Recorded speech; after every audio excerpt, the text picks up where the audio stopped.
Ladies and gentlemen, the NBA Finals are set, and who could have seen the Spurs versus the Knicks coming? We'll maybe get to that in just a moment. But we got a loaded episode of Carving Up Live. Going to get to the San Antonio Spurs winning Game 7 in Oklahoma City on Saturday night. The biggest aspect of their win that impressed me, as well as what impressed me most about Wemby, despite a statistical performance that was good, but not special. Get to that. Also discuss the blockbuster trade, one of two that happened today in the NFL. Myles Garrett to the Los Angeles Rams. Well, I actually think it's a solid trade for Cleveland and for the Rams. This is a win-now move and a credit to their front office. We'll also get to the A.J. Brown trade to the New England Patriots. Why I think New England won this trade. We'll get to Philly.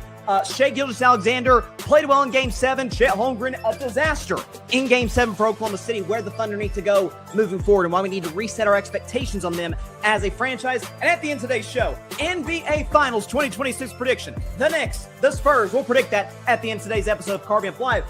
Before we drop the beat, though, who picked Spurs in the Knicks? Who picked that? Who's my pick out of the East? The Knicks. I'll just go and do it now. Folks, I'll go ahead and do it right now. I'm picking the Spurs to win the title. You already know, folks. Drop the beat, baby. Here we go.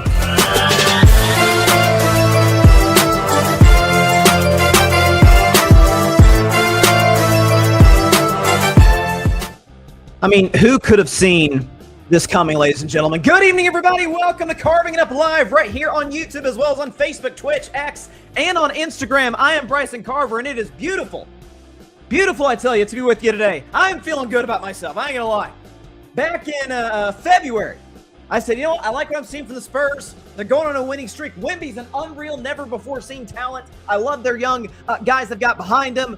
Good coach in Mitch Johnson, and I think they match up well with OKC, evidenced by the fact they beat him 4 out of 5 times. We'll get to that game in just a moment. And as for the Knicks, I'm on the Knicks on day one, since day one, since before the season started. Knicks to win the East, and so I feel great today. So we've got an absolutely jam-packed episode of Carving Up Live on tap for you guys tonight. Very, very happy about it. And, of course, the end of the show, my prediction for the finals, which, I mean, one could argue that based on how I've predicted to this point, might carry a certain amount of weight. So we'll get to all of that later on in today's show. So, let's take the shades. Maybe I'd keep them on if it was like the Warriors or something. But still, I will be celebrating at points in the show that I picked this finals well before it ended up happening. It's a rematch in 1999, by the way.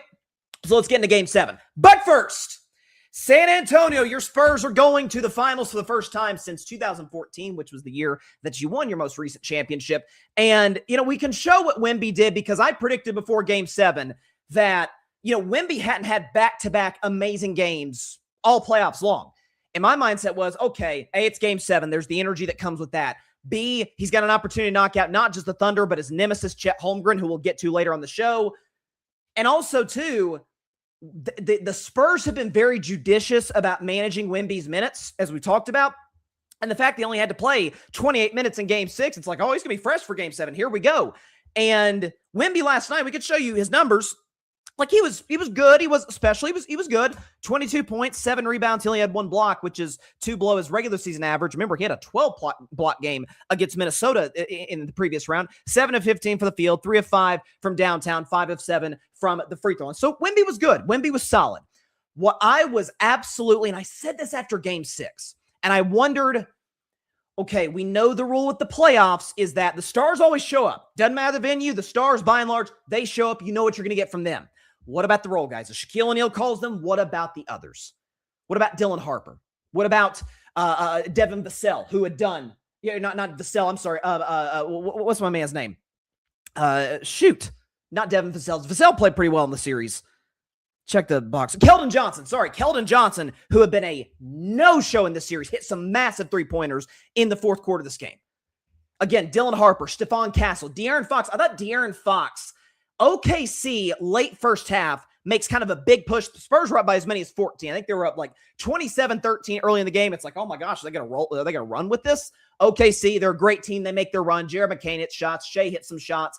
And I thought once Jalen Williams, the other J-Dub, hits the jumper to put Oklahoma City up, it's like, oh gosh, this is kind of a disaster for San Antonio. They've completely outplayed them for most of the first half. And then one big run later, the Thunder at home take the lead. De'Aaron Fox goes the other end. He hits one of those, turnaround fadeaway jumpers. Take a deep breath, quiet the crowd out a little bit, settle his young teammates down a bit. I thought De'Aaron Fox, his veteran presence and stability was as important as anything in that basketball game in Game 7. And again, you look up and down the roster. Champagnie hitting some massive crowd-silencing three-pointers. I thought he was excellent in this series. Up and down this roster, like if there's one thing, we talk about OKC's depth. If there's one thing you can say about San Antonio, it's that because they've drafted well, because they've done well at acquiring talent around Victor Wembanyama. Again, R.C. Buford is one of the elite GMs in the National Basketball Association, president of basketball operations. He's as good as it gets. Sam Presti does an awesome job in Oklahoma City. Let's give R.C. Buford credit as well. Up and down the San Antonio roster, you've got guys that can just step in and give you 15 to 20 points and give you excellent defense. Heck, Luke Cornett, you expect him to kind of step on the floor and just be stable. Don't be an absolute disaster when Victor Wembanyama's when he's off the floor. Luke Cornett, my man Barry Grant Jr. of the All Even podcast, check his show out. It's a great show. He's out here tweeting, man, Cornett's block, late in the game in the fourth quarter kind of looked like LeBron in 2016. And it was a big time chase down block by Cornett. OKC was trying to make a late run. Cornett stepped in a big moment when Wemby's got 5 fouls. It's like, oh my gosh, if Wemby fouls out, the Spurs are really in trouble. OKC can attack the basket more. Cornett did his job. It sounds cliche, or maybe it's not that deep of analysis, but when I was watching that game, and as I've watched throughout the playoffs with San Antonio, we know how awesome Wemby can be. And again, that game 1 was one of the greatest games I've ever seen by any player in my life. But what you can say about the Spurs team, and the reason they're in the finals today, the reason I thought they were the best team in basketball all season long, they're a team. It's not just great player, great number 2, couple of other good guys, and then it's mostly just, as the great Bill Parcells would say, Jags. Just guys up and down the roster. No, not at all. And one thing, too, with San Antonio, folks are talking about, oh my gosh, they're so young, and they've got some vets on this team. De'Aaron Fox is a vet. Harrison Barnes. By the way, Harrison Barnes, undefeated in Game 7s, undefeated, playing on his birthday. Shout out to the former champion with the Warriors. Cornett's a veteran player. It is so darn important. Even there were moments, they talked about this in the broadcast the other night. Bismack Biyombo, who doesn't play unless it's garbage time, unless the game is out of reach. Bismack Biyombo's on the bench just kind of talking to Wemby. We're not sure what those conversations entail necessarily, but just kind of that communication, that one-on-one, big to big. Hey, kid, I've been here, for a decade plus in the league. You're coming in. You're going to be the next superstar. That stuff matters, man. The fact that Greg Popovich still has a presence in the San Antonio organization, that matters. This is why we talked about, I said after Game 4, it sounds cliche. It sounds kind of like, oh, is it really a thing? It's not something you can tangibly see. Culture matters in sports, folks. It just does. Again, Pop's presence in the franchise. The fact that the Spurs have, how many franchises can say this? All of the great champion vets are still close to the organization. David Robinson, Tim Duncan, Manu Ginobili, I believe Tony Parker, these great legendary Spurs still have ties to the organization, still are intimately involved with the franchise. And I'm sure that Stephon Castle and Harper and obviously Wemby are consistently talking to those guys and getting input from them to be the best version of themselves, to try and continue the legacy that those guys started 25 odd years ago. And so I watched the Spurs, and it just looks like a complete basketball team. They shoot it well. They're unbelievable on defense. A lot of that's Wemby. They're well coached. I've never seen a young team in the playoffs because who gets beat in the playoffs generally in the NBA? Teams that aren't deep. Well, the Spurs are deep, so no worries there. And young teams. Well, I mentioned the Spurs vets, but they still have some guys never been here before. I've never seen, and maybe this is a credit to the vets, so many young guys. I'm not shocked with Wemby. I saw him in a gold medal game in 2024 almost take down Team USA. I knew Wemby would be ready for the big moments. I've never seen a team this young just be not phased at all by the moment. Is some of that because, hey, as the old saying goes, they're too dumb to know how big the games are? Maybe.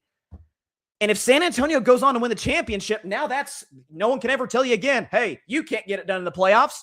Now they're playing with house money. Now the question is, hey, how many can you rattle off? And then the D word, dynasty, start to come into the fray. We don't want to get too far ahead of ourselves. They got a tough matchup in the finals with the Knicks, but I was thoroughly impressed with San Antonio, and I mean this from the bottom of my heart watching the game. Even when OKC went up into the first half, and again, I mentioned that De'Aaron Fox hits that shot to kind of quiet the crowd down. Even when OKC goes up late first half, honest to God, there was never one moment watching that basketball game where I'm like, oh man, I think the Thunder are probably going to win this game. Not one time. And some of that's because the Spurs, as they've done really all series long, got up to a roaring start. Again, they were up 27-13 early on. OKC won the run, but the Spurs were the dominant squad in the second half. They were outstanding defensively. Never one moment I thought the Thunder were going to win the game. And the second aspect I want to talk about with Wemby is that, so there's obviously a discussion like, oh my gosh, he's 22, he's in year 3, and he's already in the finals in his first playoff run. And he'll become the first player ever, outside of Bill Walton back in 1977 with Portland, the first superstar ever, first future Hall of Famer ever to lead his team to the championship, if they win, to lead his team to a championship in his first playoff run. Like, this is unprecedented stuff we're talking about. He's a pretty unprecedented player, to say the very least. What I love about Victor Wembanyama, and I think what has endeared him to so many people, because you got to realize, folks, there's been this discussion I've had on this show over the last few years. Like, as LeBron and Steph have gotten older, it's like, okay, well, who's going to take the mantle? Is it going to be Ann Edwards? Like, who's going to be that great American player? Ann Edwards, Jason Tatum, maybe some of the fringes, Cade Cunningham. Hey, maybe Jalen Brunson will be that guy. Who knows? But it feels like, I don't know if it's just in our American DNA, whatever. Like, it feels like we need to have an American be the face of the league. Like, because that's just how it's always been. It was Bill Russell, Wilt Chamberlain in the 60s. Yeah, the league didn't really have a face in the 70s. If it was Kareem. 80s, obviously, Magic and Larry. 90s, it was Michael Jordan. The 2000s, it was a number of guys. Shaq, Kobe, Duncan. Well, Duncan was never the face of the league. LeBron. 2010s, LeBron and Steph. And then the 2020s, you're not really sure. Jokic doesn't want that moniker necessarily. Giannis, not really. It's going to be this guy, if it isn't already. This French kid who's 7 feet 3 inches tall, at least, by the way. Looks way taller than some of the other 7-footers on the floor. And part of what endears him so much is the intensity, is the tenacity, is just the rip your heart out of your chest that we're so used to seeing from our American superstars. And also, and I know some on the internet were kind of clowning him for this. Not most, but some were kind of clowning him. We could show you the footage of him just breaking down with emotion, like just over the moon excited to get to the finals. He's hugging his teammate. He's crying. Again, we'll play this loop. We'll play it a second time. It's just that I love athletes, and I've said this a million times. I love athletes who truly care. This is why I've defended in the NFL. This is why when folks were ripping Caleb Williams, oh, Caleb, he can't be a leader. Oh, my gosh, how dare he care about football so much that he's moved to tears? Yeah, I'll take that guy over a guy Chicago Bears fans are used to, Jay Cutler. I'll take cares maybe too much guy over apathetic guy. I'll take Victor Wembanyama over somebody who seems to be, take it or leave it, winning. Doesn't really matter that much. Wemby had a good game. He had 22.7 rebounds. He was fine. Wasn't special, and you saw what that meant to him. It is a team first with Wemby. He will literally do whatever he has to do, offensively or defensively, to win the basketball game. Wemby talked after the game with Maria Taylor, after he won Western Conference Finals MVP, about what that moment meant to him, hugging his teammates and celebrating. You immediately were emotional when that clock hit 00. Walk me through what was going through your mind as you celebrated with your team and they held you up. Realizing that some part of a childhood dream is going to come true. Even though we're still hungry, we want more. This feeling is, I can't explain it. It's so powerful. I mean, listen, when you look at, and some guys, I'm not asking athletes or anybody for that matter to do something that's outside of their personality. Like, I know that's been people want Kawhi or Jokic to kind of be more, or even Shea to be more demonstrative. If that's not who you are, I'm not going to ask you to be inauthentic. But if you are boisterous, I want you to be authentic. Folks that rip, oh, this athlete's or arrogant or whatever. A, does he or she back it up? And B, is this who they are as a person? I want the honesty of the personality of the athlete to shine on the floor or on the field or wherever. But if you do look at the NBA, it is the legends, or even if they're not quite legends, all-time great players that are moved to tears or are moved just where they're so excited they can barely even contain themselves. Remember Michael Jordan? Back when he won his first championship, 1991, remember there's the famous picture that's been made into the Meek Mill meme. He used to pray for times like this. He's in the locker room. He's just hugging the Larry O'Brien trophy like it's his kid. He's with his dad. There's champagne flying everywhere in the Bulls locker room, and Jordan is just beside himself excited, breaking down in tears. You remember Kevin Garnett. I don't know if Kevin Garnett was like necessarily crying, but the anything is possible, like just the excitement. He spent all those years toiling away in Minnesota, not winning anything, goes to Boston, wins, and he's just over the moon excited.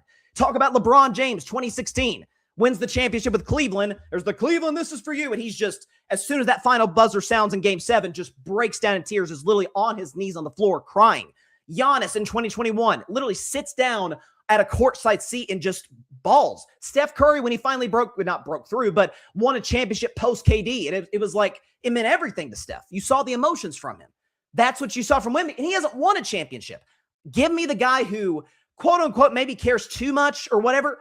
Those people in any industry, men or women, it doesn't matter. Those are the individuals who go on to do great things. Where you love something so much and it moves you to tears. That's not to say it's a one-size-fits-all. That's not to say that, if you're not moved to tears over something you love, then you don't actually love it and you can't be great. That's not true. But if you are, most times you go on to be an elite whatever in your field. And I love that from Wemby. I really, really did. Reggie and the broadcast, Tarico and Jamal Crawford were talking about it. Just the cool moment of seeing him move to tears that way. So I absolutely loved it on the part of Victor Wembanyama. Before we get to the blockbuster trade in the NFL, let's look at some comments from my man Alfred Parsard Jr., Metropolitan Report. Check out his podcast, great Mets podcast. Mets had a good weekend against the Miami Marlins, so definitely check out his growing show, Metropolitan Report. He says Wemby is going to be the face of the league for years to come. There's no question about it. I think, again, the discussion has been, is it going to be an American or does it have to be an American? And I would argue if the player is, because here's the thing.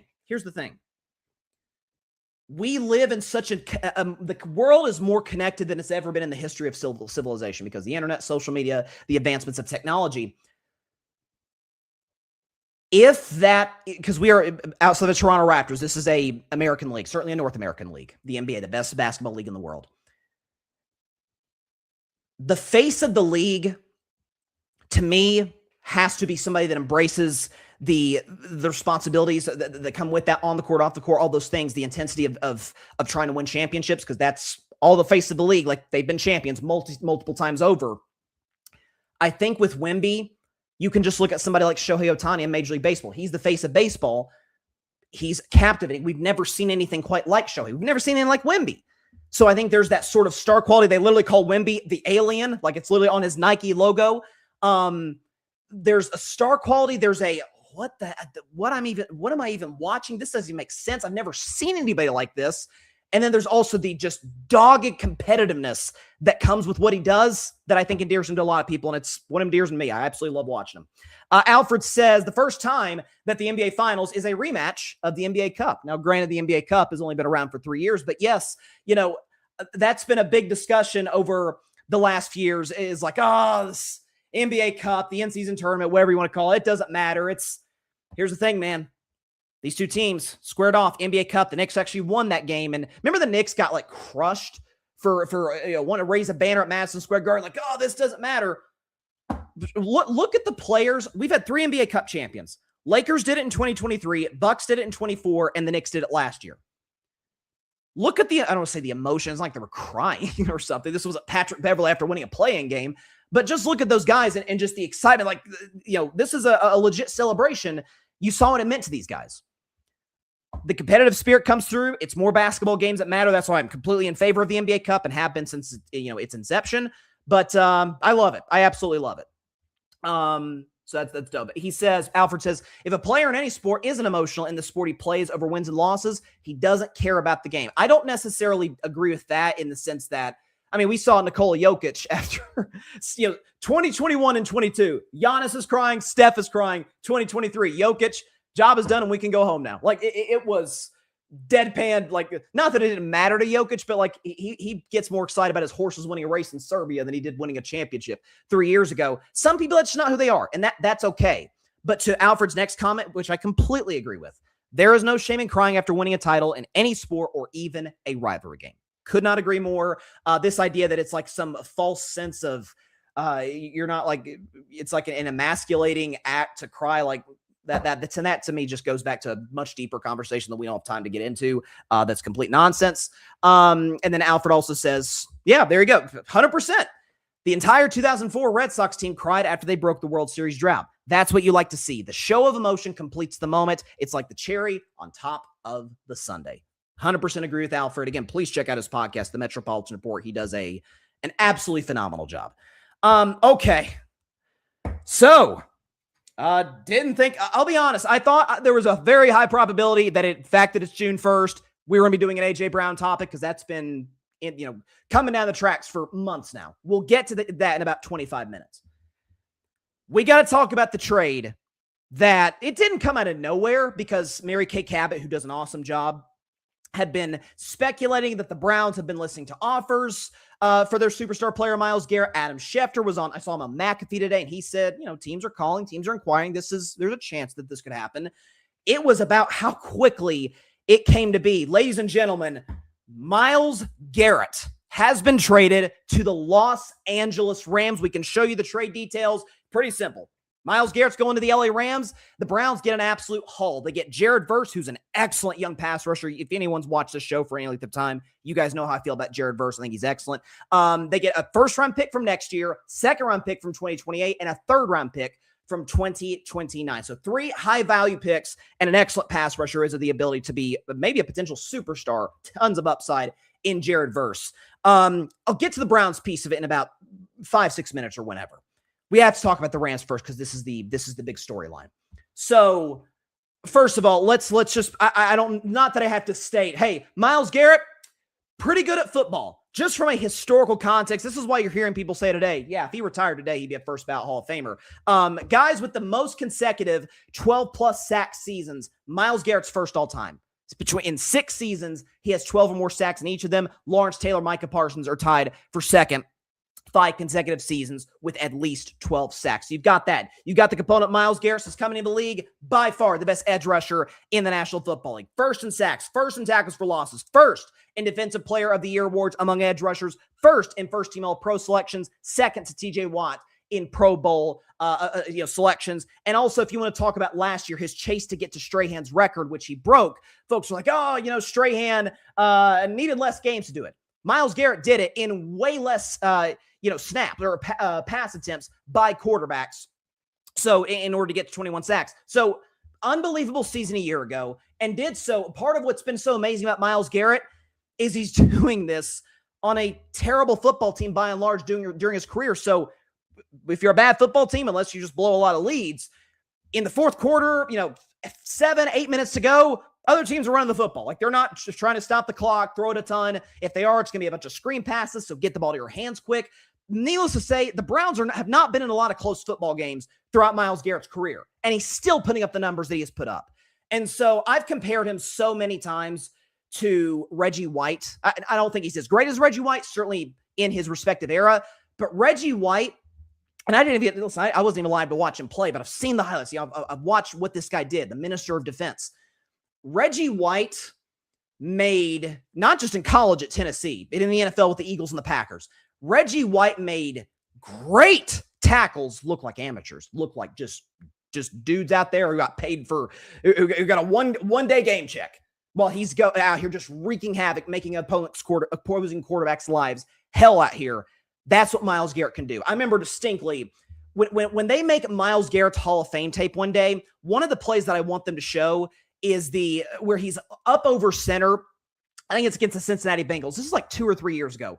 And he's just screwing around. He is lining up over center as a defensive end and is just like doing like an invisible crossover. Burrow snaps the ball. He comes at 1,000 miles an hour and sacks Joe Burrow. Like, he is an all-time generational talent as an elite, edge rusher. And for the Rams, the fact that they give up this many picks, first, second, and third over the next 3 years, they give up Jared Verse. This obviously, it goes without saying, this is showing that they're trying to be a championship team right here and right now. What I also think is just remarkable, and I think Les Snead, we've talked about him, he's one of the best GMs in the National Football League, and we crushed him for the Ty Simpson pick, which I'll get to in a moment. I saw this today. Warren Sharp put this on social media. Warren Sharp's a great follow on X. Between 2017 and 2026, the Los Angeles Rams have used 2 first-round picks, just 2. They use those to select Jared Verse and Ty Simpson. That's it. In that stretch, they've won 61% of their games. They have the second best record in the NFC, only behind the Philadelphia Eagles. They've been to the playoffs 7 times. They've won a Super Bowl, been to another. So, like, in this stretch, they have been, if you take out Kansas City and Philadelphia, they've been the best team in football in that stretch, despite not having any first-round picks. Why? because they've been good in the middle rounds, because they've said, hey, we will give up a first-round pick if we believe the guy we're acquiring is a win-now dude. Be it Jalen Ramsey, be it obviously Myles Garrett, Matt Stafford, they gave up, picks to get. Like this is an aggressive front office, and I have to imagine, man, pro sports, but especially the NFL, is a copycat league. I have to imagine if the Rams go on, they're the favorites to win the Super Bowl. If they go on and win this thing in LA in 2027, I have to imagine other front offices with just a boatload of first-round picks that are in win-now mode, by the way, look at them and say, okay, yes, draft capital, it matters. Like, you got to be able to develop your young talent. You can't just go buy superstars and hope that this works. This is a salary cap league. But at the same time, man, they seem to make it work in LA. Les needs an elite GM. He drafts well in the middle rounds. The Rams have a great scouting department. They seem to know what they're doing. And so I think this is a spot where you observe what other great teams do. You observe what great front offices do, and Les need the Rams. And it's like, okay, if they come away with the second Super Bowl trophy, which they probably wouldn't have gotten the first, almost certainly wouldn't have gotten the first without Matthew Stafford and the way he played during that playoff run. If you had a better defense, if you'd had a Myles Garrett, and if you'd had a Trent McDuffie last year, they probably beat Seattle and then go on to win that Super Bowl with Stafford's MVP season. It seems to work for them, right? Like that it seems to work for them. And so kudos to the Rams for just going all in. Like, heck with it. F them picks that came from Les Snead himself years ago. We are trying to win right here, right now. The Super Bowl's in our home stadium for the second time. Let's go win it in our home stadium for the second time. Kudos to the Rams for doing this. And I got to say, as much as I want to come on this show and just rip the Cleveland Browns to shreds, because y'all know if there's anything that I love doing on the show, it is giving the sports fans in Cleveland a hard time, especially when it comes to the Browns. In division, I'm a Steelers fan, for those that don't know. But I got to say, to their credit, smart moves. This is a smart move by the Browns. What, you're just going to trot out your team next year? Myles Garrett gets you 20 sacks. You win, 5, maybe 6 games, and you're back in the dumpster of the NFL once again. Let's at least get something for a guy who's an all-time legendary player, who's going to be a first-ballot Hall of Famer as far as I'm concerned. Let's get some value for him. And, by the way, a guy who's ready to help you right now as an elite pass rusher in Jared Verse. Like, this makes all the sense in the world for Browns. Like, I said this after the draft they had in 2026. I think the Browns have been doing a really good job. Andrew Berry, who I've said over the last few years, like, people tell me he's a great GM. He's not a bad GM, but it hasn't led to any winning for the Browns. They haven't gotten better. They still don't have their quarterback. I think right now you're like, okay, they've got 2 first-round picks over the next few years. They've got, or I guess next year, 2 first-round picks, 2 third-round picks. They've got a lot of draft value to where with no Myles Garrett, with Myles Garrett, they're going to be bad. With no Myles Garrett, awful. They're in a spot where, okay, if Shedeur Sanders maybe shows a little promise, but not enough to where we think he's our franchise guy. Let's say we win 5 games and get the 6th overall pick. Next year's quarterback draft supposed to be pretty good.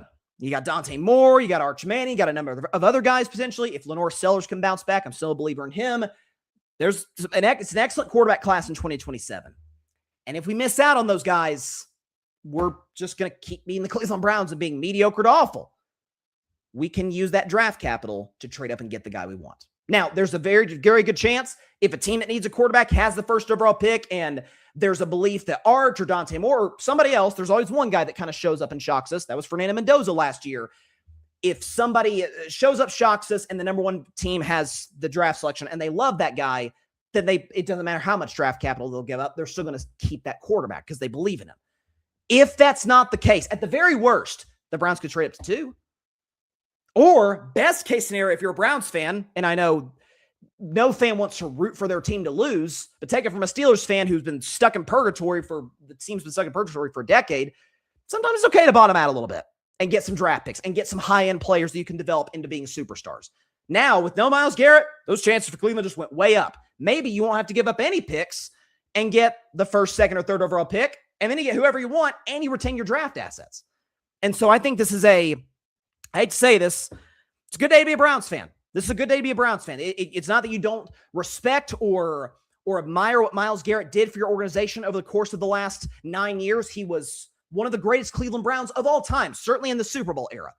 But think about what you had with Joe Thomas. Joe Thomas, first ballot Hall of Famer, one of the greatest left tackles ever. Got you nothing because, you know why? Quarterback play was awful. Front office was awful. Joe Thomas was out here being first-team All-Pro every single year. Didn't miss a snap until his career ended with injury. Nothing to show for it because the front office was poorly run. The roster was poorly constructed. You don't want to say the same about Myles Garrett and just get nothing for his career. You got some great memories. You got a playoff win. Unfortunately, it was in Pittsburgh. He broke the sack record in the state of Ohio against the Bengals. It's time to move on. Myles Garrett deserves the opportunity to compete for championships. I think also for Myles, there's the added benefit. We've seen how great he was with a terrible team that he knew had no chance to win the Super Bowl. Now he's going to a team that not only can win the Super Bowl, but they're expected. They're the favorites to win Super Bowl 61. What's the level of motivation going to come now with this guy? Whew. We might be in for another record-breaking sack season for Myles Garrett because the Rams will be leading a lot of games this year. Could be very, very scary. And as for the Browns, I hate to say it, but probably a good trade. I hate to say it, probably a good trade. Man, sounds like something's happened above me. I hope everyone's all right. Sorry, I'm downstairs. Hope everyone's okay up there. Let's see. We got some comments here. Myles Garrett to the Rams is insane, says Alfred. Rams already had a good defensive team. He makes this defense elite. And that's the thing, too, that I remember when they won the Super Bowl in 2021. Von Miller was there kind of to draw attention. Aaron Donald was as well. But I remember Leonard Floyd being that kind of number 2 pass rush guy that had some big moments in the postseason and throughout that year in 2021 for the Rams. Byron Young, I've been singing Byron Young's praises since he was in Tennessee. Byron Young has been the guy. I think he actually led the Rams in sacks last year over Jared Verse. Now, I think Verse is the better player, but because Verse drew enough attention, Byron Young was able to get to the quarterback. Now there's going to be even more attention paid to Myles Garrett, all the more opportunities for Byron Young to step up and be one of the, if not the best number 2 pass rusher in football. And there's also, by the way, been some rumors that I saw Trey Wingo has suggested that, hey, Aaron Donald come back, which, by the way, I'll have to get my man on, Pierce DeLuna, who's a great Rams reporter. Follow him on social media. He has a great Rams podcast. Great dude. I had him on the show last year. I'll have to get him back on at some point.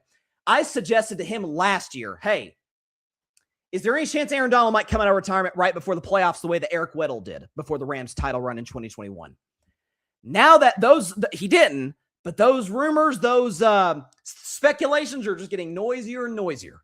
If you could have a defensive line of Myles Garrett, of Byron Young, and sure, maybe not the same, but I have to imagine Aaron Donald, have you seen those workout videos? He's still in pretty good shape. And Aaron Donald, by the way, you got Trent McDuffie and your defensive secondary. Like you're an elite defense, as Alfred said in the comments. There's no question about it. All right, we're going to take a quick break. When we come back, we'll get back to Game 7, talking about Shea, Gilgeous-Alexander, and the Thunder, where they need to go moving forward. We'll also get to the other blockbuster trade that happened today, A.J. Brown to the New England Patriots. That one we've kind of seen coming for a long time. Get to all those things on Carving Up Live in just 1 minute. Don't go anywhere.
Welcome back to Carving Up Live. Appreciate everybody for stopping by on a Monday. Before we get to the Thunder and the A.J. Brown trade, and of course, my pick for the NBA Finals, check out our Carving It Up merch. Scan the QR code, top left corner of your screen. It will take you to the website. You can get hats, t-shirts, anything you can possibly imagine as it relates to Carving It Up. You can also check out our amazing content creators on the Grid Network. We've got stuff from the All Even podcast with Barry Grant Jr., the Metropolitan Report with Alfred Barstow Jr., the Cowboys Cam Fan. Got some excellent shows, The Grid. Check out our amazing content creators and their merch. We would greatly, greatly appreciate it. If you just want to find Grid Network merch, we got that too. So check that stuff out as well. Now, what I initially thought was going to be our second topic. If not, it was going to be our third topic following an A.J. Brown trade reaction, which, again, we'll get to in about 10 to 15 minutes. Oklahoma City. So they fall in 7 games. Again, I picked the Spurs to win in 7. I feel and felt good about that throughout the entire series. Here's the thing for OKC. We'll get to Shea. Let's talk about that game and how that series played itself out. OKC's entire identity and what they want to be as a team, how they won the championship last year. Shea's our superstar. He gives us 30 a night. J-Dub is there. Well, J-Dub wasn't there throughout the course of the season, but oddly, the team's record was actually better without him. It was kind of like a first cousin of the Ja Morant stat. Remember when Ja was out and like Tyus Jones was in, the Grizzlies were actually better. I remember talking about that a few years ago. Felt like they could have used a healthy J-Dub last night. He gets a full off season. Hopefully that hamstring is 100% before next year. I think it kind of just bothered him throughout this season. And then the depth. You have guys, again, A.J. Mitchell's a complete steal, and he unfortunately was out for the rest of the series after getting hurt early on, but A.J. Mitchell's there. You've got, obviously, guys like Hartenstein and Lou Dort and Jared McCain, who made the move from the Philadelphia 76ers, stole Jared McCain. And then Chet Holmgren has to be your defensive anchor and give you 15-ish a game. On the depth piece of this, Dort's probably gone. Hartenstein's probably gone. Cason Wallace potentially gone. And OKC's in a spot. Now, again, because Sam Presti's the best executive in the league, you've got 1 million draft picks, including a lottery pick this year. I believe they had a lottery pick to be able to move up and get a star player in this very loaded first round of the NBA draft. You could get Cam Boozer to add some help. DeBanza probably will be gone by that point, but you can make a move into the top 5-ish to get a player that you like, that you think fits. Here's the thing, though, and here's the problem, because Presti's so great of a GM, he can replenish the assets or the guys that could leave. Alex Caruso's still there. McCain's not going anywhere. Shea's great. JW hopefully be back healthy. There's a Chet Holmgren problem, and it's not going anywhere anytime soon. So, and I want to be very, because anytime I talk about or criticize athletes on the show, I always make it a rule to criticize the play, not the player, not the individual, not the human, unless they've just done something just deplorable off the field of play. But on the court, on the field, talk about the athlete, talk about the performance. And folks have done that a lot with Chet. I feel like it's almost to some levels risen to a level of internet bullying that I'm not completely comfortable with. So that's that. But it can't be avoided that Chet Holmgren was not only bad, but we saw all throughout Game 7, just terrified of Victor Wembanyama. Not intimidated, not stunned around. No, scared, terrified. And those are like almost like sacrilegious terms in sports, but that's what happened. Show Chet Holmgren's regular season numbers and his numbers in this series, and they just fell off a cliff. Points per game, down 7. Rebounds, only down 1. Blocks per game, we're talking about blocks, which come few and far between, so 0.8 is substantial. Field goal attempts per game is what I found interesting. He averaged about 11 field goal attempts in a game in the regular season. He averaged 7 with no J-Dub for most of the series. 7 shot attempts per game in the Western Conference Finals. Field goal percentage went down. 3-point percentage plummeted. Free throw percentage went down. Down across the board for Chet Holmgren. You say, well, Bryce, he had a bad series. He struggled. This is his 4th year in the league, technically, but his 3rd year playing. Like, he'll be fine. He's a young guy. He'll get better. He will get better. I'm not worried about that. Sports, though, are as mental, maybe more so, than they are physical. Everybody's a great athlete, generally speaking. If you get to the NBA, man, you're a great athlete. You are God-gifted, or you just worked your butt off, all those things. What truly separates the legends, some of it's just genetic. I mean, you can't be born 7'3", like Wemby. Wemby wasn't born 7'3", but born and then grow to be 7'3" and just tall.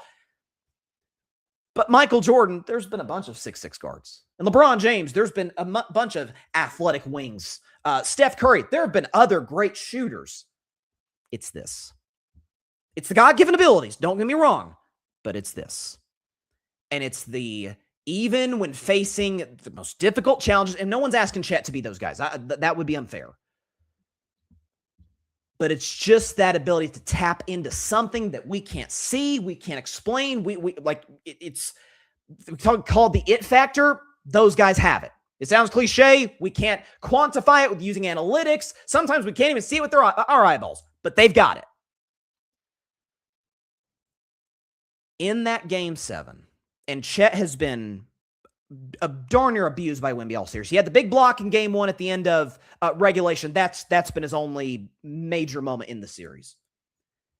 Early on, Wemby dunks on him. And from that point on, you could see it in his body language. And you could almost detect a little bit of from his teammates on the floor, what is going on? This guy is early second half, gets a wide open. Chet's a decent three-point shooter.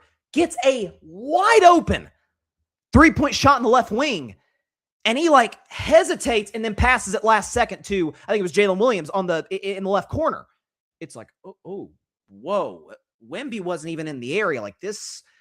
Again, I hate to use this word in sports, but this guy looked scared out there. And then we'll play the bite from after the game. Unfortunately, we don't have the rights to show you the actual footage. We have the sound bite.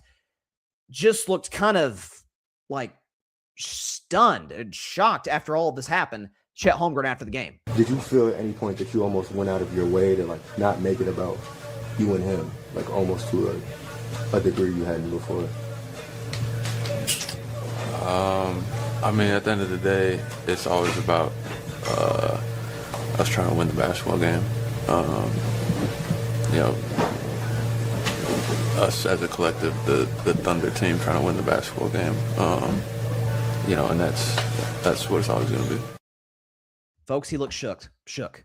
There was a moment in, I think it was the fourth quarter, where he's got the ball. Wemby's guarding him right wing, and he gives it up, then gets it back, and he tries to make a move on Wemby, and he just falls to the ground. It wasn't like an OKC flop. He just fell. 4 shots in a game 7 to go to the finals. J-Dub's gone. We'll get to Shea. Shea's had a rough series by his standards. Shea showed up in game 7. You can't knock his performance whatsoever in that individual game. So he's doing his job. Jared McCain is stepping off the bench. Caruso had a rough game shooting the basketball. Chet wouldn't even take a shot in the second half. And listen, we know the origins of this rivalry. It's not even really a rivalry because A, one player is way better than the other, and B, the other player doesn't seem to hate the guy who hates him. Wemby and Chet played, I think it was an amateur game. It was Team USA versus France. Chet's team barely won, and Wemby, there's footage of this, is just inconsolable after the game. And Chet was obviously the best player on that young Team USA team, and he's hated Chet ever since. I remember listening to Windhorse do a podcast years ago where some of this even extends to their families are involved in this, with the players, with the other players. This, it runs deep for Wemby. I'm not sure it really does with Chet. And whether that's he doesn't have the killer mentality, whether it's a knowing deep down, I'm not as good as this guy. I don't know what it is, but very rarely, there'll be sometimes guys, we talk about choke jobs or this guy didn't show up, or very, very rarely in sports, man, do you say, oh shoot, he looked intimidated. He looked like he was kind of shaking in his boots going up against the opposition. Not against the Spurs, against Wemby. And it's the fear that Wemby himself is instituted in Chet. Again, the dunk early on, when he dunked on Chet, it's like, oh boy. Oh, you just saw the body language change. You saw in the second half, again, he is truly, not only did not take any shots, he got open looks and just froze. Just straight up froze. And that's honestly, I'll be frank, that's why I do kind of want to be as delicate as I can be in this analysis, because I don't know if this is a mental issue. I don't know, or a deeper mental issue than we are maybe giving credit for. I don't know if this is what happened maybe with Ben Simmons about 5 years ago. I wouldn't go quite to Ben Simmons, only because there were concerns about whether Ben Simmons really cared that much about basketball to begin with. But by and large, from what I understand, that's not the case with Chet. But he looked scared. And if we're being honest, some of the role guys didn't show up. And yes, part of the Thunder's identity is, especially at home, the role guys being good. But with Shea playing the way that he did, and with Jalen Williams gone, probably at this point, even if they had advanced, maybe for the rest of the finals, you have to step up. You have to, at the very least, go down swinging. If you go down swinging with a 2 for 11 performance, Chet was bad. Chet got shut down by Wemby. And it ends there. It's not Chet got shut down by Wemby and looked intimidated by Wemby. Those are two completely, because getting shut down, yeah, Wemby's a great defensive player, but Chet's going to get better. So is Wemby, but Chet's going to get better, get more playoff experience.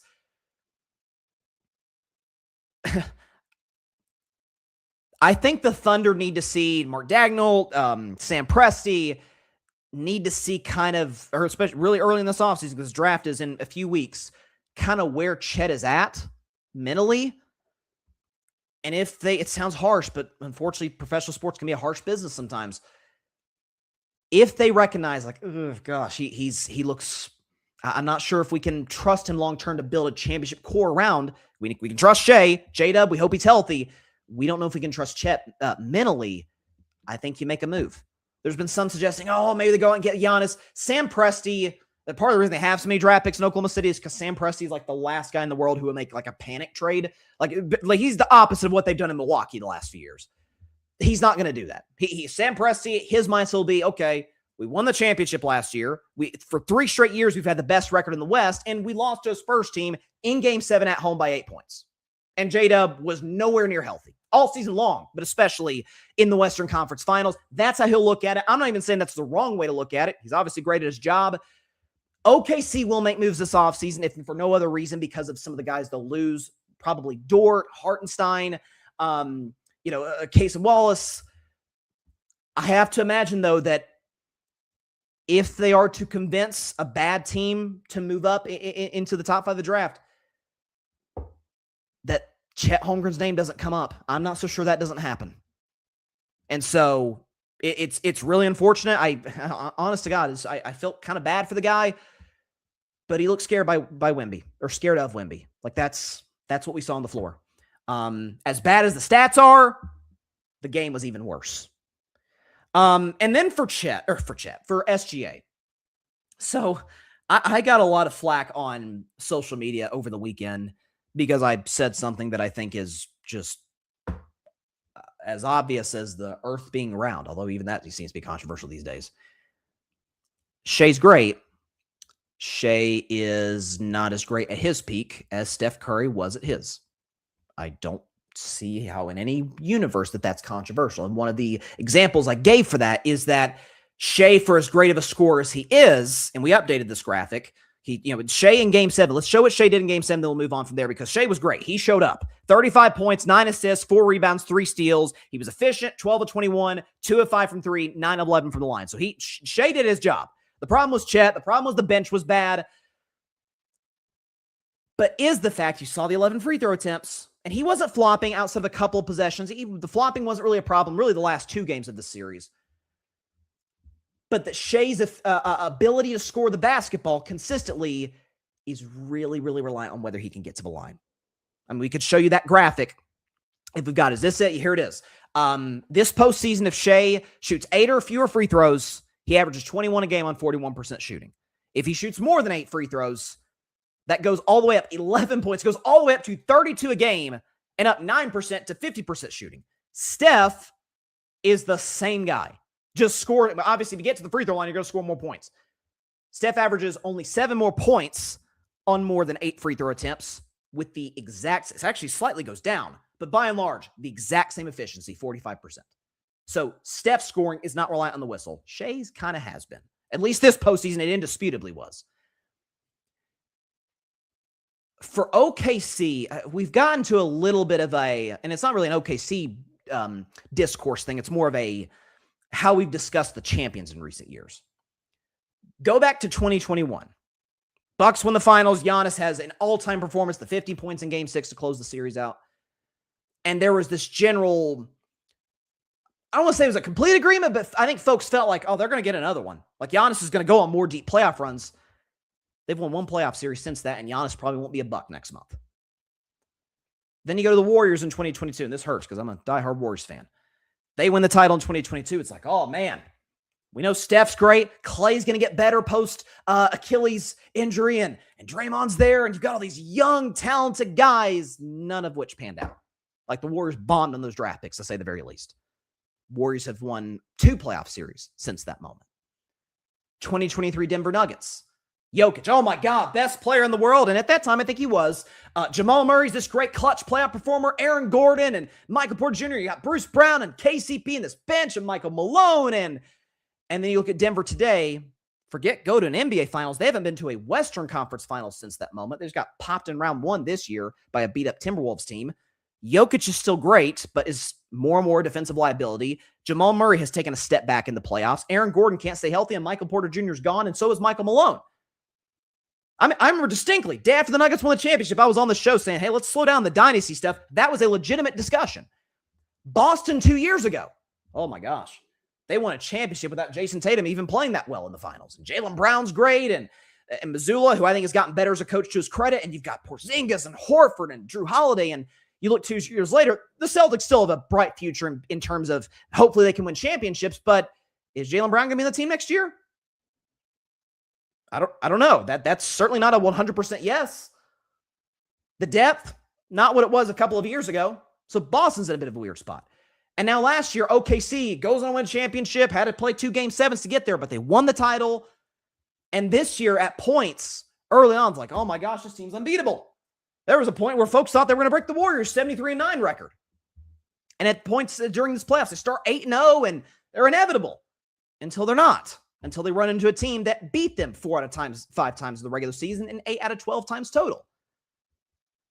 And so if you are Oklahoma City, there is that element of, the title windows close quicker than we think. It slammed quick on Milwaukee.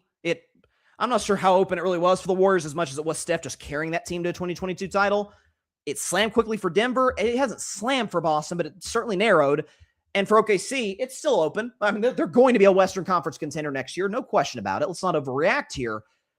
But because now the flopping was a discussion the last 2, even the year before OKC won the championship, when they were the 1 seed and Shea was an MVP finalist, it was in NBA circles, it was a conversation. And then the next year, the noise started to get louder. This year, it got deafening. You have to wonder that as much as Adam Silver on the McAfee show last week kind of cover for the officials, he's supposed to do that. We understand. You have to imagine that these discussions will happen in the offseason and in terms of penalizing flopping. Not just towards Shea, but towards anybody. And if Shea doesn't adjust, particularly in the playoffs, and if Chet, if he's on the roster, they're going to run into San Antonio again, and he's going to have to face Wemby. If there's still that intimidation factor, maybe once again we kind of fast-tracked the run quicker than we should have of what we thought a team could accomplish. Yes, they won a championship, kudos, but in today's NBA, with the modern CBA, which I've said 1,000 times, I'll say 1,000 more, sucks. It penalizes teams like Oklahoma City, who draft well, who develop their homegrown talent, who make smart, in the margins, trades, and they can't keep those guys. I think that's bad. But for Shea in particular, he won't go into next year viewed as the best player in the world. I think that's going to be Wemby. It might, even though I don't know if I totally agree with this, it might actually be Jalen Brunson if the Knicks go on to win this thing, especially with the hype in New York. He won't go to next season viewed as the best player in the world. The flopping discussion will be one that happens, especially if the nonsense continues. And as far as the supporting cast, what will it look like? The title window closed quickly for Milwaukee, Denver, and Boston. Could it for Oklahoma City? And for Shea, as great as he is, we kind of fast-tracked his progression as well. Oh my gosh. Could he be a top 5 guard of all time with a championship? Well, let's see him get that title first before we go there. Folks on the internet argue with me, better than Steph Curry. Huh? You mean the guy has 3 more championships, same number of MVPs, but one of them was unanimous, is the greatest in the history of the world at a skill, which is shooting the basketball, is a finals MVP, 1-1, him and Shea. Clutch player of the year, Shea actually did win that to his credit. This year, 1-1 there, and has led a dynasty. And by the way, took a 2022 Warriors team. To me, that's one of the greatest championships ever won, on par with Dirk's in 2011. Took a Warriors team that was mediocre at best to winning the darn title. Shea, even without Chet, basically, and without J-Dub, that team's still deep. And to his credit, he was great in Game 7. I don't want to knock Shea for his performance in Game 7 because there's nothing to knock. I thought he kind of wore down as the game wore on, but he was the only reason they were even in that game. But over the series, only twice did he shoot over 50% from the field, which is what he averaged in the regular season. So I'm curious to see how this continues to progress. Shea talked with the media yesterday. And this is, by the way, this is one of the things I really like about Shea. Accountable, great leader, great family man. This is what he said not after the game, but yesterday in his closing press conference with the OKC media. It was a failure. Like, I failed at my goal. Like, I didn't achieve what I wanted to achieve.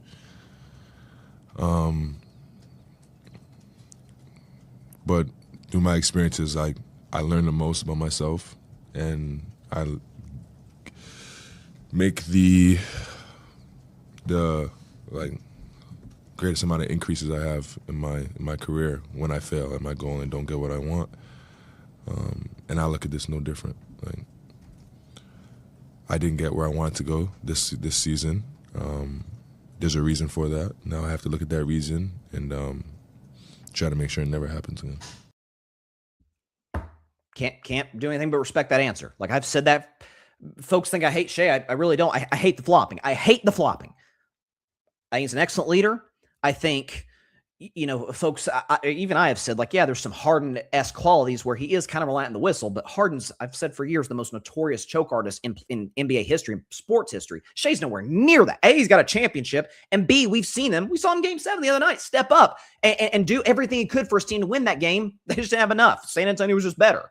Sometimes that happens. And he's an excellent leader, clutch, is absolutely the kind of guy, both on and off the floor, that you want to build your franchise around, and thus far it's gotten them at least one championship. But there are adjustments, as a lot of Steph Curry, and people say he's better than Steph Curry for reasons I cannot comprehend. Steph Curry, as amazing as he was, understood over time. I think that 2016 finals was like kind of a reckoning for him. I got to get stronger. Like, I got to put on more muscle. Like, look at Steph. Forget when he came in the league. Everybody's skinny when they come to the NBA, except for LeBron. Look at his first MVP season in 2015, and look at how about this? His first championship in 2015, and look at him when he's won his most recent championship, 2022. Look at the muscle tone, just the physical difference. And he's been a better player because of it. He's been able to sustain his greatness because he can take the punishment. Sometimes the refs let officials or let teams punish Steph more than they should be allowed to. But that's another point for another day. Shea needs to make those adjustments, and I think that's what we need to see. Okay, let's get to the New England Patriots and the Philadelphia Eagles. So we felt like this. Not we. I think everybody, if you've been reading anything about the NFL offseason, have kind of felt, yeah. Shea, why did I say Shea? Restart. Here we go. Back to the NFL. The NFL, NBA, back and forth, back to the NFL. So everyone who's been following the NFL offseason over the last few months there's been this general understanding, yeah, A.J. Brown's not going to be in Philly much longer, and he's probably going to be a Patriot. The ties are unmistakable. Him to Mike Vrabel, the fact that the Patriots, as solid a receiving core as they had a year ago, Diggs really performed well for them, but Diggs is gone, and as good as he was, not a true top 5 level elite wide receiver the way that A.J. Brown is. Well, the deal finally happened. We can show you that the terms of the transaction. A.J. Brown goes to the Patriots. Philadelphia gets a first-round pick in 2028 and a fifth-round pick, whichever. I think the exact terms were whichever are the higher of New England's fifth-round picks next year. The higher of that pick will go to the Philadelphia Eagles. And we're talking about the guy that A.J. Brown is the Patriots are getting since 2022, since A.J. Brown became an Eagle. He's 11th in catches, 5th in receiving yards, 6th in receiving touchdowns, and 6th in yards per catch. So his talent goes without saying. He's ridiculously fast. He's a great route runner, great hands, whole package. And I think for New England, it's so funny. I was actually talking about this on Friday's show when it looked like maybe there was a shot that this might not happen or it might get delayed. Turns out June 1st, which is the first day they could make this trade, the trade gets done. It's so funny how just like 2 years ago, certainly 3 years ago, because of Belichick's just complete incompetence in the draft, The Patriots had, I thought, by a long shot, the worst receiving core in football. Embarrassingly bad. And they had obviously A.J. Brown, somebody that they actually passed on. Who was it? N'Keal Harry, who they drafted. They passed on A.J. Brown and Deebo Samuel. Now there's rumors Deebo might go to New England. There's things are going back in the right direction. Elliott Wolf's done a great job. Vrabel stabilized the culture. Again, there's the off-field stuff. We'll see if that affects the Patriots. But now you look at a receiving core in New England that's all of a sudden quite good. A.J. Brown's your number one, no question about it. Then you've got Keyshawn Boutte, who made some big-time plays last year and in the playoffs. You've got Mac Hollins, Pop Douglas. You've got a number of guys that can catch the football and make plays with it.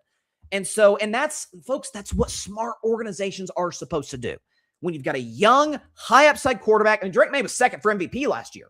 If one vote went the other way, he would have won the MVP. This is what the Bears have done with Caleb Williams. This is what the Patriots are doing with Drake May. Hey, we're paying our franchise quarterback, who we think is going to lead us for the next 15 years, hopefully win some Super Bowls. We're never going to get him cheaper than we are right now, so let's make the absolute most out of it, put the best roster we can, around us. And I think that's what's going to be, that's what every franchise needs to do moving forward, is that if you have this young guy, see what happens in year one, but then by year two, you're kind of seeing the Raiders do this a little bit with Mendoza before he's even played a game. Okay, we've got a running back. We've got Brock Bowers. Let's spend money on our offensive line to get somebody like a Tyler Linderbaum. Like invest in these different aspects of the football team to make our quarterback's job easier. That's what the Patriots have done, and they deserve credit for this. For Philadelphia, to me, is where it's a lot more interesting. Because I think A.J. Brown's a great fit with the Patriots. I think his relationship with Vrabel is pretty self-explanatory. They both have nothing but good things to say about him. A.J. Brown has been openly campaigning as much as he can without outright saying it. Yeah, I want to be a Patriot. Remember, he was on Edelman's podcast, and Edelman said something like, once a Patriot, always a Patriot. And Edelman's editing team knew what they were doing. They panned to A.J. Brown, ding, kind of winked at the camera. And then obviously Edelman sent A.J. Brown a jersey, and he was excited about it. AJ wanted to be a Patriot, and now he is. I think he's going to be a good soldier. He'll get a lot of targets. He'll make a lot of plays, and he'll have a great 2026 season. Philadelphia is where it's really interesting, because I said basically all of last year that, because I think AJ Brown's a really good dude. Like his advocacy for mental health, I've got a ton of respect for AJ Brown off the field. In the locker room, on the field, he can be a bit of a diva. That's the evidence speaks for itself. This man was on the sideline of a playoff game reading a book. This stuff happened. And we know the relationship between he and Jalen Hurts kind of fell apart over time, and his role in the offense. We can just show you his role in the offense just kind of went down, down, down every single season. Touchdowns went down from 22 to 23, stayed the same in 24, went down. AJ Brown had 3 touchdowns a year ago in 2025. There's the element of his importance to Philadelphia, his use in the offense just wasn't the same. And I remember distinctly, I get it, the Giants were bad last year, but I remember distinctly there was a game against the New York Giants. They actually lost to the Giants not long before that. Philadelphia plays New York at home. AJ Brown's out due to injury. And there seemed to be, I remember talking about the next day, I feel like there was this kind of clarity in the organization. Okay, we're going to play pretty conservative as it pertains to throwing the football, high percentage completions. Jalen Hurts, not a great precision passer, but is a good deep ball thrower, good in the intermediate stuff that's schemed up. And then we're just going to feed Saquon Barkley like crazy. I think now in Philadelphia, that will be part of the game plan, but also the fact that, because I'm hearing people say, can Devontae Smith step up and be a number 1 receiver? I think that's only going to be about a week 1 to week 8 question. Because I think from midseason on, Mekhi Lemon's going to be their 1. Mekhi Lemon, I was really high on him. He almost went to the Steelers. I'm actually okay we didn't take him only because we didn't really need a receiver. I think Mekhi Lemon's going to be a star in the NFL. So now all of a sudden you've got Mekhi Lemon, you've got Devontae Smith, you've got Hollywood Brown, you've got Dontavian Wicks, who you got from the Packers. You've got you got the kid Stowers out of Vanderbilt. You still got Dallas Goedert. You've got a really, really good group of pass catchers, and Sean Mannion can't be nearly as bad as the previous OC a year ago. And so for Philadelphia, you can spread the ball around. You can be kind of, whoever's, it's kind of the same with the Warriors years ago when they got KD. Who's taking the last shot? Whoever's open or whoever's hot. Same with Philadelphia. Who's getting the football? Whoever's open. This was a problem with Dak Prescott in Dallas the first couple of years of his career, is that, Dez Bryant was the best receiver on the team, but Dak's somebody who likes to spread the wealth, who likes to, hey, I'm going wherever the best matchup is. I'm going to wherever I like that spot on the field or that player against this defense the most, Dez is like, no, feed me the football. And that caused some problems in Dallas, and they moved on from Dez, and Dak improved as a quarterback because he had more freedom to spread the wealth. I think Jalen Hurts is kind of cut from that same mold. He's not just going to force feed the ball over and over and over. He's not built like that. He wants to get it to Mekhi Lemon and Devontae Smith. He's going to want to get it to Hollywood Brown and Dontavian Wicks. They've got a nice group of receivers in Philadelphia. And you can feed Saquon Barkley the football like you did a lot in 2024. I think this is a good win, a good trade for both teams. I'm still really, really skeptical about the Patriots in 2026, not just because of the Vrabel stuff and how much that carries into the season. That's kind of died down a bit. Maybe it'll flare back up. Who knows? The roster's excellent. I thought they made some smart moves in free agency. They obviously get A.J. Brown, who's an elite football player. At the same time, man, you go from going against the 8th easiest schedule in the NFL since the merger to arguably the hardest in football this year. And by the way, once you face a team in the playoffs that can punch back on both sides of the ball, like the Seattle Seahawks, you got crushed. I mean, that was a 16-point win for Seattle. It felt like it was a 26-point gap. Sam Darnold missed some throws that could have made the blowout much worse. So, makes all the sense in the world for Philadelphia. As for the Patriots, and it definitely makes sense for Philadelphia, I think this gives them clarity in the front office, clarity in the offensive, with the offensive coaching staff, with the scheme, the pieces they've got with Jalen Hurts. I think Jalen's going to have a big year. It's a good day to be a Patriots fan and an Eagles fan. So this is a win-win. Even more so, I think, than the Myles Garrett trade. So there you go. All right. We're going to take a 1-minute break. When we come back, ladies and gentlemen, I will predict the 2026 NBA Finals in just 1 minute on Carving Up Live. Don't go anywhere.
Welcome back to Carving Up Live. Appreciate everybody for stopping by on this absolutely jam-packed Monday. 2 massive NFL trades, a huge Game 7.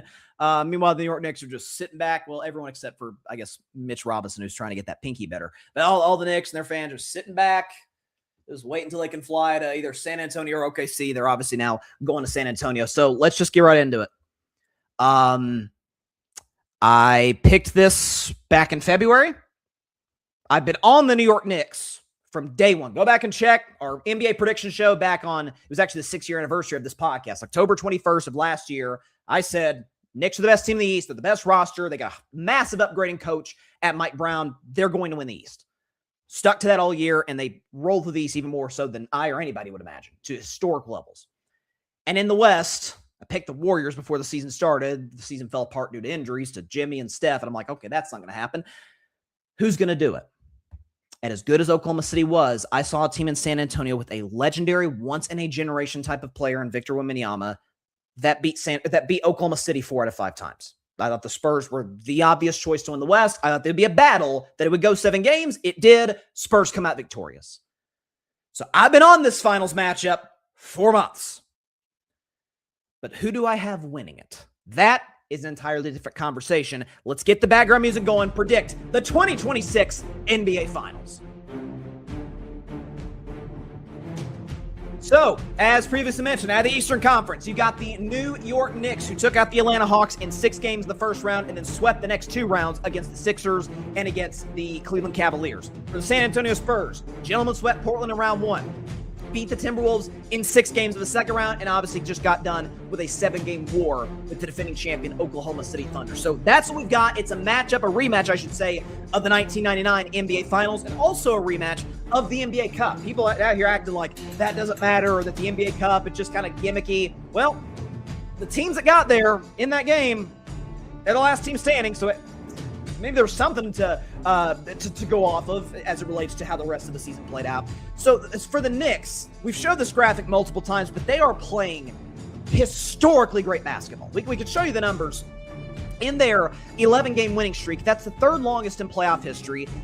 In playoffs and regular season, they have the best points per game differential ever in an 11-game winning streak, 23.8. And of course, in the playoffs in totality, 11 of their 12 wins have been like double digits. They're crushing everybody in this postseason. For New York, though, San Antonio's got a depth advantage that I think should concern you if you're a Knicks fan. What should concern the Spurs? Go back and look. I said this back in, I think it was March 1st was when this game was. So March 2nd is when we did the show. 3 months ago, I was like, golly. It was a matinee game at Madison Square Garden, Sunday afternoon, early Sunday afternoon. Spurs are on this long win streak. They come to MSG, and the Knicks kind of pushed them around. In particular, pushed Wemby around. And while I stuck to the Spurs winning the West, a big reason for that is I don't think Wemby's going to run into anybody in the West. Any teams are constructed to kind of beat him up. Certainly not Portland. Minnesota did, but he was able to withstand that to his credit. And then the Oklahoma City Thunder, their physical defenders are all perimeter guys. Or Lou Dort, Caruso, guys like that. Like they're not going to rough up Wemby, even when Wemby's on the perimeter. The Knicks can. Whether it's Mitch Robinson, who's going to be back for game 1, the pinky is not going to be a problem. I didn't think it was going to be that big of a problem anyway. Not to downplay a pinky injury. It's painful. But Mitch Robinson's not a good offensive player to begin with. His role is going to be to rough up Wemby. And then Karl-Anthony Towns, decent defender in his own right. Like he can get the experience, the size. He can give Wemby problems. And so when you look at all those factors, when you look at the fact that Karl-Anthony Towns can play on the perimeter, you know, unlike the bigs for Oklahoma City, Chet and Cam that wouldn't shoot in Game 7, so Wemby didn't have to worry about him. He can be able to get, Cat can be able to get Wemby on the perimeter, so then the lane to the basket is much more clear than it would be otherwise. Those factors favor the Knicks. The things that favor the Spurs, they're way deeper. Knicks have a decent bench who really stepped up. Landry Shamet in particular stepped up off the bench. The Spurs have a much better bench. You can talk about guys like Harrison Barnes can obviously step up. Keldon Johnson was great off the bench in that Game 7. Like guys, Cornette can step in for Wemby to do his thing. San Antonio has like 8 or 9 guys that could start for most teams in the NBA. And that's not even counting, obviously, Wemby and Ron Gasol and Vassell, Dylan Harper, who comes off the bench as well. Champagnie. The thing that favors San Antonio is not just the depth, but the fact that part of the reason I thought that the Knicks would take care of the Cavs so quickly is because Jalen Brunson was going to be in a guard matchup with James Harden and Donovan Mitchell. Harden, who won't play defense, and Donovan Mitchell, who's a bad defender. Like Shaquille O'Neal would say, barbecue chicken alert for Jalen Brunson. Not going to be the case with San Antonio. Castle can defend. Vassell and Dylan Harper can defend. Like it's going to be, not that Brunson won't still get his. He's a great player, but it will be much more of a battle. Be much more of a tug of war to get what he wants. I think this is going to be even better than advertised. The big story is, okay, the Spurs are back in the finals. They've got their next great big, and this is Wemby's moment. And for the Knicks, they haven't won a title in 53 years, and Madison Square Garden's going to be crazy and all of it. We're early in the week. The finals don't start till Wednesday. But I haven't heard anybody kind of mention this could be like an all-time great series. Last year, Pacers Thunder went to a Game 7. Did any of us at any point feel like, we're watching an all-timer here? We just didn't. Even the 2016 finals, which was the last time that we went to 7 games. The first 6 games, the Warriors and Cavs destroyed each other. Game 7 was an all-time classic, therefore, and due to other factors in that series, we view that as an all-time great series. 2013 Spurs Heat. Game 1 was close. The next few were not really that close. There were some blowouts, some kind of close. Game 6, all-time classic with Ray Allen hitting the tying shot. Game 7, Braun going off the way that he did. Duncan missed the baby hook. Braun hits the game clincher, from the right elbow. We look at that as an all-time great series. 2010 finals. Celtics, Lakers. Not a lot of close games in that series. Game 7 was a defensive war. Kobe struggled shooting, but he made the right play to Ron Artest, who hit the dagger. We remember that as an all-time great series. I think we could see something very, very similar over the course of the next 2 weeks between the Knicks and the Spurs. And I'll be honest, folks, I went back and forth on this. I really, really did. I think there are matchups that both squads can exploit. I think that's the depth of the Spurs and the perimeter defense will bother Jalen Brunson. I think the fact that Cat can space the floor and has been kind of the distributor for the Knicks can be able to neutralize Wemby's effect defensively. But when I got down to it, as much as experience favors the Knicks, as much as depth and having the best player in the series favor the Spurs, this might sound ridiculous. But because I think this is that close of a series, this was the tiebreaker.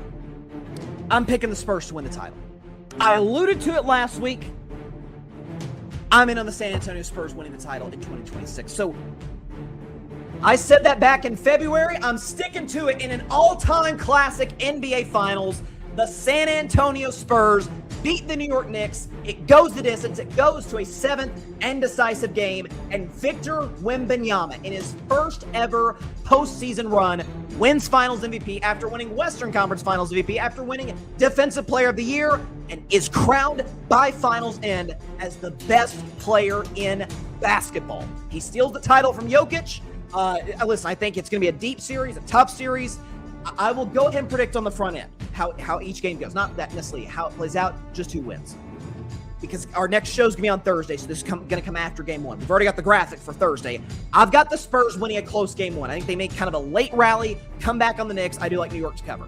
Spurs win Game 1. They kind of have to. The Knicks have been off for a long time. San Antonio doesn't want to fall and lose home court advantage right off the bat. That would be kind of a disaster for them. Spurs win Game 1. Knicks respond to even it up at Game 2.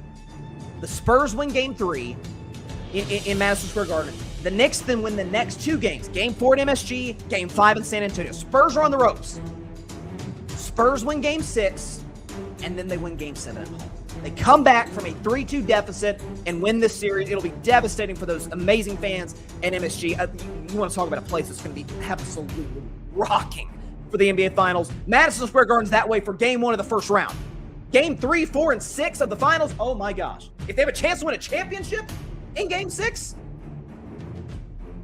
Wemby's the type of dude where there's those moments. Holmes did it early in his career. I know we're doing a different sport, but Tom Brady early in his career, these all-time great players, these all-time great athletes, where not only do you feel they're the best pretty much immediately,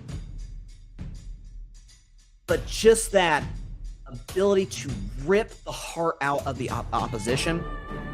That ability, we know he intimidated and just straight up scared Chet. He won't do that to the Knicks. But these guys are human. And they'll look at this dude at 7'3", playing the way that he's been playing. And I think he'll have some massive games in this Finals. And say, oh God, what do we do to stop him? Mitch Robinson can pick up his fouls, but once he fouls out, and I think that will happen a couple times in the series, then what? Then what's going to happen? So give me the San Antonio Spurs in 7 games. They win their first championship in 12 years. They're 6th in franchise history. And as much as I hate to say this, the New York Knicks championship drought extends at least to a 54th year. I'm sorry to say that to Knicks fans. That's what I think is going to happen. So listen, I picked this before the mid-season. I picked the Knicks before the year to make the Finals. I picked the Spurs mid-season to win the Finals. Been on this for months. We've got the matchup, 1999 rematch. I think this is a far better series. If you look back in 1999, that Spurs team went into the Finals not undefeated. They only lost 1 game that whole playoffs. I think it was like Game 2 to Kevin Garnett and the T-Wolves. Rolled through the Western Conference. The Knicks were this 8 seed. They made kind of a miracle Cinderella run to the championship, but Ewing was not there. So, and then San Antonio kind of crushed them in 5 games in the NBA Finals. This can be an all-timer. This one's going the distance. This one is going 7 games, and I can't wait. With that, that is all the time we have for today's episode of Carving Up Live. Thanks, everybody, for stopping by. Check us out not on Wednesday. We won't have a show Wednesday because that's game one of the finals. We'll be back on Thursday at 6 p.m. Eastern, 3 p.m. Pacific time, right here on YouTube, as well as on Facebook, Twitch, X, and on Instagram. Thanks, everybody, for stopping by to today's show.